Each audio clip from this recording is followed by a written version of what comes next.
Hello everyone, welcome back to my another daily blog. তো সেদিন ছিল ফ্রাইডে আর আমি অনেক দিন পর ডেইলি ব্লগ বানাচ্ছিলাম। তো এখানে আমি স্নান করে নিয়েছি কারণ এখন আমি পুজো করব। নিত্য পূজাতে আসলে আমরা গোপাল গোবিন্দের বিগ্রহটাই প্রতিদিন পুজো করে থাকি। যদিও প্রতিদিনের পুজোটা মাই দেয়, তো সেদিন চিন্তা করলাম যে আমি দিই, যেহেতু বাসাতেই আছি। ঢাকায় থাকলে তো আর পুজো পাঠ করা হয় না খুব একটা।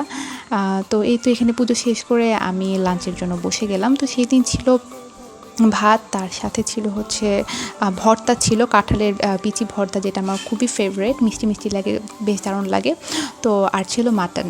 তো মাটন তো আমার অলওয়েজ ফেভারিট। তো এই তো এখন আমি খেয়ে নিচ্ছিলাম। আর সেই দিন যাব হচ্ছে একটু বাইরে ঘুরতে যাব, কোথায় যাব তো সেটা নিয়েই হচ্ছে আজকে মেনলি ব্লগটা। তো তোমরা দেখতে থাকো। তো যাই হোক, তো লাঞ্চ শেষে আমি ছাদে যাই, এটা আমার রেগুলারের অভ্যাস। আমি বাসায় থাকলে লাঞ্চ শেষে আমি একটু ছাদে চলে যাই, আমার ভালো লাগে, রিফ্রেশ লাগে। তো এখানে অনেক সুন্দর সুন্দর ফুল ফুটেছে, জবা ফুল, তারপর সন্ধ্যামালতী ফুল, মায়ের হাতে লাগানো এই গাছগুলো। আর এই গাছটা আমার লাগানো, আমি কোনো একটা মন্দির থেকে চারা এনে লাগিয়েছিলাম, বেশ বড় হয়েছে। তো এখানে আমার চুলটা বেশ ভেজা, তো সেটা আমি একটু শুকিয়ে নিচ্ছিলাম। আর ছাদে যেতে আমার বরাবরই ভালো লাগে। তো এরপরে সে আমি একটু রেস্ট নিয়ে তারপর রেডি হয়ে গেলাম। যেহেতু প্রচুর গরম ছিল, তো আচ্ছা পরে নিলাম, ড্রেসটা সুতির ছিল। তো এখানে আমি রেডি হয়ে নিলাম, সেখানে মাও রেডি হচ্ছিল। খুব একটা বেশি টাঙ্গেলে থাকলে তো বের হওয়া হয় না, ঘুরতেও যাওয়া হয় না, হঠাৎ করে বের হতে হয় রিফ্রেশমেন্টের জন্য, কারণ বাসায় বেশি থাকলে অনেক বেশি সাফোকেশন হয়।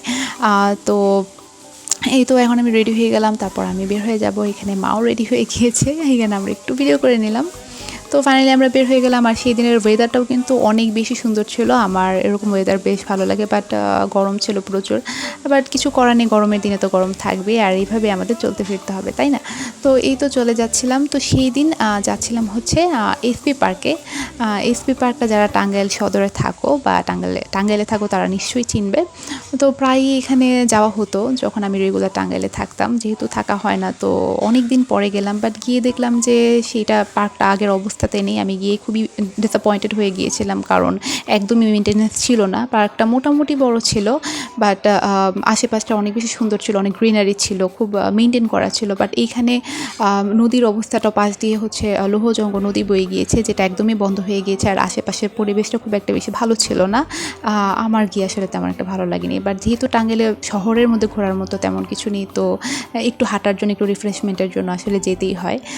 তো তারপরেও যাই হোক, সেদিন ফ্রাইডে ছিল, এই জন্য একটু ভিড় ছিল। আর রেগুলার ডেতে খুব একটা বেশি ভিড় থাকে না। আর এই পার্কে ঢোকার জন্য কিন্তু কোনো ধরনের কোনো টিকিট কাটতে হয় না, জাস্ট এই রাইডগুলোর জন্যই টিকিট। সেগুলো হচ্ছে পার পারসন 30 টাকা করে, সেটা তুমি যে রাইডে ওঠো না কেন। তো আমার তো এই যে দোলনা রাইডগুলো আছে, সেটা আমার ভীষণ ভালো লাগে। আমি যখনই কোনো পার্কে যাই বা মেলাতে যাই, এটাতে আমাকে উঠতেই হয়। এইখানে মা কড়ি ফুলগুলো দেখছিল, আমি জিজ্ঞেস করছিলাম যে কড়ি ফুলগুলো কেন তুলছো, কারণ অলরেডি সেদিন আমাদের পুজো দেওয়া হয়ে গিয়েছিল, বা ফুল নিয়ে তো সেদিন কোনো লাভও ছিল না। যাই হোক, তো এখানে আমি আর মা একটু রেস্ট নিচ্ছিলাম, যেহেতু প্রচণ্ড গরম ছিল। তো এখানে আমি আর মা বসে গল্প করছিলাম। আমি ড্রেসের সাথে ম্যাচ করে চুড়িটাও পরে নিয়েছিলাম। যাই হোক, তো আমি ওয়েট করছিলাম যে কখন এই দোলনাটায় উঠবো, তো আমি সিট পাচ্ছিলাম না, জন্য ওয়েট করছিলাম। যাই হোক, এখানে আমি দোলনায় উঠে গেলাম। আমি আসলে পার্কটাতে সেদিন গিয়েছিলাম এই দোলনাতে ওঠার জন্য, যদিও খুব একটা বেশি সময় না, বাট গরমের মধ্যে তো এটা আমার ভীষণ ভালো লাগে। আর এই তো আমি দোলনায় উঠে কয়েকটা ভিডিও করে নিলাম, তারপর কয়েকটা ছবিও তুলে নিচ্ছিলাম। আর মাও ওইখান থেকে আমার জন্য ভিডিও করছিল, আমি বলে দিয়েছিলাম যে তুমি ভিডিও করবে। তো এই তো, বাট সেই দিন কেন যেন না এই রাইডটার ভেতরে কোনো গান বাজছিল না, পাশে যে অন্যান্য রাইড ছিল সেখান থেকে আসলে গান বাজাচ্ছিল। যাই হোক, তো আমার দোলনায় ওঠা শেষ হয়ে গেছে, এখন আমি ওখান থেকে নেমে আসলাম। তো এখানে আমি একটু ঘুরে ঘুরে দেখছিলাম, আসলে ঘোরার মতো তেমন কিছুই ছিল না যদিও। তো এই তো অনেকটা সন্ধ্যা হয়ে গিয়েছিল, এখন আমরা বের হয়ে যাব। তো আমি আর মা এখন বের হয়ে যাচ্ছিলাম। আর এই বেলুনগুলো দেখতে তো আমার ভীষণ ভালো লাগে, যদিও আমার কখনোই কেনা হয় না, আমি জাস্ট ছবি আর ভিডিও করেই থাকি। তো এই তো আমরা বাইরে বের হয়ে চলে আসলাম, যেহেতু অনেকটা আমাদের হেঁটে ওইখান থেকে অটো নিতে হবে, তো আমরা আগে বের হয়ে আসছিলাম। তো বাইরে বের হয়ে দেখি যে এখানে মাটির কয়েকটা জিনিসপত্র উঠেছে। তো এইখান থেকে মা এই যে ভর্তা করার যে প্লেটগুলো, কি বলে আমি জানি না, সেইগুলো দেখছিল। বাট দোকানদার অনেক বেশি প্রাইস চাচ্ছিল বলে সেটা আমাদের আর নেওয়া হয়নি, এটা অনেক বেশি প্রয়োজনীয়। যাই হোক, তো এই তো আমরা বের হয়ে আসলাম, এখন চলে যাব বাসায়। তো আজকে বের হয়ে ঘুরে বেশ ভালোই লাগলো।